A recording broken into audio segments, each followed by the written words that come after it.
नमस्कार दर्शक बंधु आपणकर जदि बिछा राशि होता है तेबे एही वीडियोटी को निश्चित भावरे शेष पर्यंत देखंतु। आपणकर व्यस्त बहुल समय मध्यरु मात्र 10 मिनिट समय आपण निज पाई दियंतु एवं भविष्यत विषय रे जानंतु। काहेकि ना समस्त बिछा राशि व्यक्ति विशेषकर जीवन एही पवित्र महाविषुव पणा संक्रांति ठारू बदलिबाकु जाउछि। कारण ग्रह नक्षत्रक चलन रे हेबो बहुत बड़ परिवर्तन, जहा द्वारा आपणक जीवन रे चलीथिबा बहु दुख कष्टर अंत हेबाकु जाउछि एवं पुणी थरे एही महाविषुव पणा संक्रांति ठारू आपणक जीवन रे खुशी फेरिबाकु जाउछि। नूतन ओडिया पांजी अनुसारे आपणक राशि रे राजयोगर संयोग सृष्टि हेबाकु जाउछि। तीनोटी बड़ शुभ ग्रह आपणकर त्रिकोण बा लक्ष्मीकर भाव को चलन करने जाउछंती। शुक्र, सूर्य, मंगल जी आपणकर भाग्यर अधिपति, लाभर अधिपति एवं धनर अधिपति अटंती एवं समस्ते आपणकर त्रिकोण को गोचर करुछंती, जहा द्वारा आपणक भाग्यरे गोटे परिवर्तन हेबाकु जाउछि। अनेक दिगरु अनेक गुड़िए लाभ प्राप्ति हेबाकु जाउछि। समस्त सुख आपण को प्राप्ति हेबा पाई जाउछि। एही महाविषुव पणा संक्रांति ठारू पुनर्बार आपणक जीवन रे खुशी फेरिबाकु जाउछि। तेबे एबे आसंतु जानिबा एही संक्रांति ठारू कोन बड़ परिवर्तन हेबार अछि। एहा पूर्वरु जदि आपणकर भी बिछा राशि होइथाए एवं आपण भी ईश्वर को आंतरिक भक्ति एवं विश्वास करंती तेबे वीडियोटी को लाइक करंतु। कमेंट बॉक्स रे जय जगन्नाथ जय माँ लक्ष्मी अवश्य लिखि दियंतु। ता सहित आम सह जोगाजोग करिबा पई वीडियोर मध्य भाग रे एक व्हाट्सएप नंबर टिए दिया जाइछि। जे नंबर सहाय्य रे आपण आम सह जोगाजोग करी निजर नूतन कुंडाली प्रस्तुत करि परिबे, कुंडाली विश्लेषण कराई परिबे किंबा आपणकर चाकरी, विवाह, व्यवसाय, प्रेम संपर्क, शिक्षा, स्वास्थ्य को नै किछि समस्या रहिछि ताहार सहजरे एवं स्वल्प मूल्य रे समाधान करि परिबे। सेथिपई आपण आम सह वीडियोर शेष पर्यंत जोड़ी होई रुहंतु एवं व्हाट्सएप नंबर माध्यम रे आम सह जोगाजोग करी खूब कम मूल्य रे आपणकर समस्यार समाधान करंतु। एबे आसंतु कार्यक्रमटी को आग को बढ़ाइबा। देखंतु आपणकर राशिर स्वामी मंगल, शुक्र, बुध, सूर्यंक सह शनिक गृह रे शनिक भाव रे थिबारु आपणकर स्वास्थ्य रे समस्या देखा देउथिला। कर्म क्षेत्र रे समस्या देखुथिले। आपणकर धनर समस्याटी मध्य बढ़ी जाइथिला एवं आपण ऋण आनिथिले किंतु ऋणटी को सुझी न पारी ऋणर भार आपणक उपरे बढ़ी चलीथिला। विशेष भाव रे आपण जे कार्य गुडी को हाथ को देउथिले सेथिरे सफलता मिली पारु नथिला।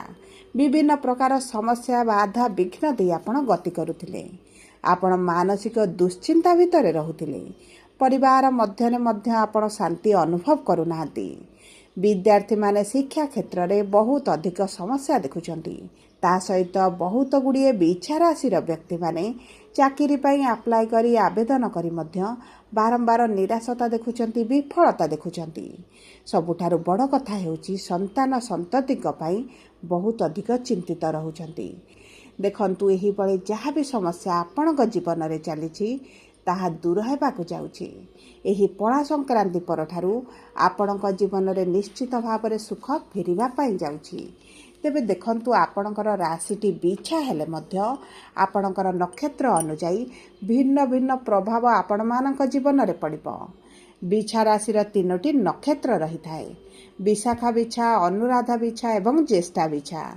विशाखा बिछा राशि बा 16/8 बिछा राशिर व्यक्ति विशेषकर नक्षत्राधिपति हेउछंती देवगुरु बृहस्पति एवं गुरु विराजमान करिछंती अष्टम भाव रे, जे कारणरू आपणको एतेटा शुभ फल प्राप्ति हेउ नाही एवं गुरुंकर पंचम दृष्टि द्वादश भाव को, सप्तम दृष्टि द्वितीय भाव को एवं नवम दृष्टि चतुर्थ भाव को थिबा कारणरू आपण जदि विदेश यात्रा करिबा पई चाहुतिले अति उत्तम आपणक पई रहिबो। ଘରଠାରୁ ଦୂରରେ ରହି ଯଦି କିଛି ଶିକ୍ଷା ପ୍ରାପ୍ତି ପାଇଁ ହେଉ, ଚାକିରି ପାଇଁ ହେଉ, ବ୍ୟବସାୟ ପାଇଁ ହେଉ, ଯଦି ଆପଣ କିଛି ପ୍ଲାନିଂ କରୁଛନ୍ତି, ଆପଣଙ୍କୁ ଶୁଭ ଫଳ ପ୍ରାପ୍ତି ହେବ। ଏବଂ ସବୁଠାରୁ ବଡ଼ କଥା ହେଉଛି ଗୁରୁଙ୍କର ସପ୍ତମ ଦୃଷ୍ଟି ଧନର ଭାବ, ଲକ୍ଷ୍ମୀଙ୍କର ଭାବକୁ ଥିବା କାରଣରୁ ଆପଣଙ୍କର ଆର୍ଥିକ ସ୍ଥିତିରେ ଆସିବ ପରିବର୍ତ୍ତନ। ଯଦି ଆପଣ ଋଣ ଆଣିଛନ୍ତି, ଲୋନ୍ ଆଣିଛନ୍ତି, କରଜରେ ଅଛନ୍ତି, ଅଧିକାଂଶ ଋଣ କରଜ ଶୁଝିବା ପାଇଁ ଆପଣ ସକ୍ଷମ ହେବେ। ତା ସହିତ ଆପଣଙ୍କର ଅର୍ଥ ଯଦି କେଉଁଠି ଫସିକି ରହିଛି, ବିଶେଷ ଭାବରେ ସରକାରଙ୍କ ସ୍ତରରେ କିଛି ଅର୍ଥ ଫସିକି ରହିଛି, ତାହା ଆପଣଙ୍କୁ ପ୍ରାପ୍ତ ହୋଇଯିବ। ସବୁଠାରୁ ବଡ଼ କଥା ହେଉଛି ଆପଣ ଯଦି କିଛିଟା ଅର୍ଥକୁ ଇନଭେଷ୍ଟ କରିଛନ୍ତି ଏବଂ ଆପଣଙ୍କର ସେହି ଅର୍ଥ ଫସିକି ରହିଛି, ସେହି ଅର୍ଥ ମଧ୍ୟ ଆପଣଙ୍କୁ ପ୍ରାପ୍ତ ହେବ। ଆପଣଙ୍କର ଅର୍ଥକୁ କେନ୍ଦ୍ର କରି ଯେକୌଣସି ସମସ୍ୟା ଚାଲିଛି, ତାହା ଆପଣ ନିଶ୍ଚିତ ଭାବରେ କରିବା ପାଇଁ ସକ୍ଷମ ହେବେ। ସେହି କାର୍ଯ୍ୟଗୁଡ଼ିକ ଆପଣଙ୍କର ସମାପ୍ତ ହେବ। କୌଣସି ନା କୌଣସି ଦିଗରୁ ଆପଣଙ୍କୁ ଅର୍ଥ ପ୍ରାପ୍ତି ହୋଇଯିବ। ଏବଂ ବିଶେଷ ଭାବରେ ଯଦି ଆପଣଙ୍କର କିଛି ଭୂମି, ଜମି, ବାହନ କ୍ରୟ କରିବା ପାଇଁ ଚାହୁଁଛନ୍ତି, ସେଥିପାଇଁ ତ ଏହି ପଣା ସଂକ୍ରାନ୍ତି ପରଠାରୁ ଉତ୍ତମ ସମୟ ଆପଣଙ୍କ ପାଇଁ ରହିଛି। ସୁଖ ସୁବିଧାରେ ବୃଦ୍ଧି ଘଟିବ। ମାଙ୍କ ସହିତ ସମ୍ପର୍କ ମଧୁର ହେବ। ମାଙ୍କ ସ୍ୱାସ୍ଥ୍ୟରେ ଉନ୍ନତି ଦେଖିବେ। ଆପଣଙ୍କର ଯଦି ସନ୍ତାନ ପ୍ରାପ୍ତି ପାଇଁ ଚେଷ୍ଟା କରିବେ, ତେବେ ଏହି ସମୟ ମଧ୍ୟରେ ସନ୍ତାନ ପ୍ରାପ୍ତି ହୋଇଯିବ। ଆପଣଙ୍କ ପରିଜନ କୁଟୁମ୍ବଙ୍କ ସହିତ ମଧ୍ୟ ସମ୍ପର୍କ ମଧୁର ହେବ। ଏବେ ଆସନ୍ତୁ ଜାଣିବା କିପରି ରହିବ ଅନୁରାଧା ବିଛା ରାଶିର ବ୍ୟକ୍ତିବିଶେଷଙ୍କର 17/8 ବିଛା ରାଶିର ବ୍ୟକ୍ତିବିଶେଷମାନଙ୍କର ଏହି ମହାବିଷୁବ ପଣା ସଂକ୍ରାନ୍ତି ପରଠାରୁ। ଦେଖନ୍ତୁ, ଶନି ହେଉଛନ୍ତି ଆପଣଙ୍କର ନକ୍ଷତ୍ରାଧିପତି। ବିରାଜମାନ କରିଛନ୍ତି ଆପଣଙ୍କର ପଞ୍ଚମ ଭାବରେ ଏବଂ ଶନିଙ୍କର ଦୃଷ୍ଟି ରହୁଛି ଅଷ୍ଟମ ଭାବକୁ, ଚତୁର୍ଥ ଦୃଷ୍ଟି। ଆପଣ ଯଦି କୌଣସି କେସ୍, କୋର୍ଟ କଚେରୀରେ ଫସି ରହିଛନ୍ତି, ସେଥିରୁ ଆପଣ ବାହାରକୁ ଆସିବେ ଏବଂ ଆପଣଙ୍କର ଯଦି କିଛି ଉଚ୍ଚଶିକ୍ଷା କରିବାର ଅଭିଳାଷ ରହିଥିଲା, ତାହା ପୂରଣ ହୋଇଯିବ। ଏବଂ ଆପଣଙ୍କ ପୈତୃକ ସମ୍ପତ୍ତିକୁ ନେଇ ଯଦି ବାଦ ବିବାଦ ଚାଲିଛି, ସମସ୍ୟା ରହିଛି, ଆପଣଙ୍କ ପ୍ରାପ୍ୟ ଆପଣଙ୍କୁ ମିଳିପାରୁନାହିଁ, ତେବେ ସେହି ସବୁ ସମସ୍ୟାର ଆପଣଙ୍କର ସମାଧାନ ହୋଇଯିବ। ବିଶେଷ ଭାବରେ ଆପଣଙ୍କୁ ସରକାରୀ ସ୍ତରରେ ହେଉ କିମ୍ବା ଅଚାନକ କିଛି ତା ଧନ ଲାଭ ହେବାର ମଧ୍ୟ ସମ୍ଭାବନାଟି ଦେଖାଯାଉଛି। ସବୁଠାରୁ ବଡ଼ କଥା ହେଉଛି ଆପଣଙ୍କର ପଞ୍ଚମ ଭାବରେ ଶନିଙ୍କର ବିରାଜମାନ କାରଣରୁ ଆପଣଙ୍କ ସନ୍ତାନ ପ୍ରାପ୍ତିରେ ଯେଉଁ ସମସ୍ୟା ଦେଖୁଥିଲେ, ତାହା ଆପଣଙ୍କର ଦୂର ହୋଇଯିବ। ଆପଣଙ୍କୁ ଅବଶ୍ୟ କିଛିଟା ମେଡ଼ିକାଲ ଟ୍ରିଟମେଣ୍ଟ ନେବାକୁ ପଡ଼ିପାରେ, କିନ୍ତୁ ସନ୍ତାନ ସୁଖ ଆପଣଙ୍କୁ ପ୍ରାପ୍ତ ହେବ। ଏବଂ ତା ସହିତ ଆପଣଙ୍କ ପ୍ରେମ ଜୀବନରେ ଯେଉଁ ସମସ୍ୟା ବଢ଼ିଛି, ଆପଣ ଅସନ୍ତୋଷ ରହୁଛନ୍ତି, କୌଣସି ନା କୌଣସି କାରଣକୁ ନେଇ ସମ୍ପର୍କରେ ଆପଣ ତିକ୍ତତା ଦେଖୁଛନ୍ତି, ତେବେ ଆପଣଙ୍କର ସବୁ ପରିସ୍ଥିତି ପରେ ମଧ୍ୟ ଆପଣ ଯଦି ପ୍ରେମ ବିବାହ କରିବା ପାଇଁ ଚେଷ୍ଟା କରନ୍ତି, ତେବେ ମଧ୍ୟ ଆପଣଙ୍କ ପ୍ରେମ ବିବାହ ହୋଇଯିବ। ବିଶେଷ ଭାବରେ ଆପଣ ଯଦି ଚାକିରି ପାଇଁ ଇଣ୍ଟରଭ୍ୟୁ ଏଣ୍ଟ୍ରାନ୍ସ ଦେଉଛନ୍ତି, ତେବେ ଆପଣଙ୍କ ଚାକିରି ହେବାର ସମ୍ଭାବନାଟି ବହୁତ ଅଧିକ ରହିଛି। ସୂର୍ଯ୍ୟ ଆପଣଙ୍କର ଷଷ୍ଠ ଭାବକୁ ଗୋଚର କରିବା କ୍ଷଣି ଆପଣ ରୋଗ, ଋଣ, ଶତ୍ରୁରୁ ମୁକ୍ତି ହେବେ। ଯଦି ଆପଣଙ୍କ କର୍ମକ୍ଷେତ୍ରରେ ଶତ୍ରୁ ବୃଦ୍ଧି ପାଇଛନ୍ତି, ପରିବାରରେ ହେଉ, ଚତୁଃପାର୍ଶ୍ୱରେ ଆପଣଙ୍କ ଶତ୍ରୁମାନେ ସମସ୍ୟା କରୁଛନ୍ତି, ତେବେ ଏହି ସବୁ ପରିସ୍ଥିତିରୁ ଆପଣ ବାହାରକୁ ଆସିବେ। ଯଦି ଆପଣ କୌଣସି କାର୍ଯ୍ୟ ପାଇଁ ଲୋନ୍ ପାଇଁ ଆପ୍ଲାଏ କରିଛନ୍ତି, ଆପଣଙ୍କୁ ଅର୍ଥ ପ୍ରାପ୍ତି ହେଉନଥିଲା, ଲୋନ୍ ପେଣ୍ଡିଂ ରହିଥିଲା, ତେବେ ମଧ୍ୟ ସେହି ଲୋନ୍ ଆପଣଙ୍କର ସାଂସନ୍ ହୋଇପାରେ। ସେହି ଲୋନ୍ ଅର୍ଥ ଆପଣଙ୍କୁ ମିଳିପାରେ। ଏବଂ ଆପଣଙ୍କର ଯଦି ପୁରୁଣା ସ୍ୱାସ୍ଥ୍ୟ ସମସ୍ୟା ଆପଣଙ୍କୁ ଯଦି କଷ୍ଟ ଦେଉଥିଲା, ପୀଡ଼ା ଦେଉଥିଲା, ଯନ୍ତ୍ରଣା ଦେଉଥିଲା ଏବଂ ଆପଣଙ୍କର ସେହି ସମସ୍ୟା ପାଇଁ ଆପଣ ବହୁତ ଅଧିକ କଷ୍ଟରେ, ଚିନ୍ତାରେ ଥିଲେ, ତେବେ ସ୍ୱାସ୍ଥ୍ୟରେ ଆସିବ ଆପଣଙ୍କର ଉନ୍ନତି। ରୋଗ ପ୍ରତିରୋଧକ ଶକ୍ତିରେ ବୃଦ୍ଧି ଘଟିବ। ବିଶେଷ ଭାବରେ ଯଦି ଆପଣଙ୍କ ବିବାହର ସମସ୍ୟା ଦେଖୁଥିଲେ, ତେବେ ଆପଣଙ୍କର ସେହି ସମସ୍ୟା ଗୁଡ଼ିକ ଦୂର ହୋଇଯିବ। ବିବାହରେ ଅତି ପ୍ରବଳ ଯୋଗ ବନୁଛି। ଆପଣଙ୍କ ବୈବାହିକ ସମ୍ପର୍କରେ ମଧ୍ୟ ମଧୁରତା ଆସିବ। ଏବେ ଆସନ୍ତୁ ଜାଣିବା ଜ୍ୟେଷ୍ଠା ବିଛା ରାଶିର ବ୍ୟକ୍ତିବିଶେଷଙ୍କର 18/8 ବିଛା ରାଶିର ବ୍ୟକ୍ତିବିଶେଷମାନଙ୍କର କିପରି ରହିବ ଏହି ମହାବିଷୁବ ପଣା ସଂକ୍ରାନ୍ତି ପରଠାରୁ। ଆପଣଙ୍କର ନକ୍ଷତ୍ରାଧିପତି ହେଉଛନ୍ତି ବୁଧ। ବିରାଜମାନ କରିଛନ୍ତି କେନ୍ଦ୍ର ଭାବରେ, ଚତୁର୍ଥ ଭାବରେ। ଆପଣଙ୍କ ପଞ୍ଚମ ଭାବକୁ ଗୋଚର କରିବା ପାଇଁ ଯାଉଛନ୍ତି। ଆପଣଙ୍କ ଶିକ୍ଷା କ୍ଷେତ୍ରରେ ଉତ୍ତମ ଫଳ ପ୍ରାପ୍ତ ହେବ। ଯଦି ଆପଣ ବ୍ୟବସାୟ କରୁଛନ୍ତି, ତେବେ ବ୍ୟବସାୟ କ୍ଷେତ୍ରରେ ଆପଣଙ୍କୁ ଶୁଭ ଫଳ ପ୍ରାପ୍ତି ହେବ। ଆପଣଙ୍କ ଶିକ୍ଷା କ୍ଷେତ୍ରରେ ଯେଉଁ ସମସ୍ୟା ରହୁଥିଲା, ଆପଣଙ୍କ ପରିଶ୍ରମ ଅନୁଯାୟୀ ଆପଣଙ୍କୁ ଫଳ ପ୍ରାପ୍ତି ହେଉନଥିଲା ଏବଂ ଶନିଙ୍କର ଉପସ୍ଥିତି ହେତୁ ଆପଣଙ୍କର ପରିଶ୍ରମ ଦ୍ୱିଗୁଣିତ ରହୁଥିଲା, କିନ୍ତୁ ସେହି ଅନୁସାରେ ରେଜଲ୍ଟ ମିଳୁନଥିଲା, ତେବେ ସେହି ସବୁ ସମସ୍ୟା ଗୁଡ଼ିକ ଦୂର ହେବ। ଆପଣଙ୍କର ଉଚ୍ଚଶିକ୍ଷା କରିବାର ଅଭିଳାଷ ରହିଛି, ଯଦି ତାହା ପୂରଣ ହେବ ଏବଂ ଆପଣ ଶିକ୍ଷା ସମ୍ବନ୍ଧିତ ଯେକୌଣସି ବଡ଼ ନିଷ୍ପତ୍ତି ନେବେ, ସେଥିରେ ଆପଣଙ୍କ ପାଇଁ ଶୁଭଦାୟକ ରହିବ। ବିଶେଷ ଭାବରେ ଆପଣଙ୍କ ପ୍ରେମ ସମ୍ପର୍କକୁ ବିବାହରେ ମଧ୍ୟ ପରିଣତ କରିପାରନ୍ତି। ବିବାହ ପାଇଁ ଏହି ମହାବିଷୁବ ପଣା ସଂକ୍ରାନ୍ତି ଠାରୁ ଅତି ଉତ୍ତମ ସମୟ ରହିବ।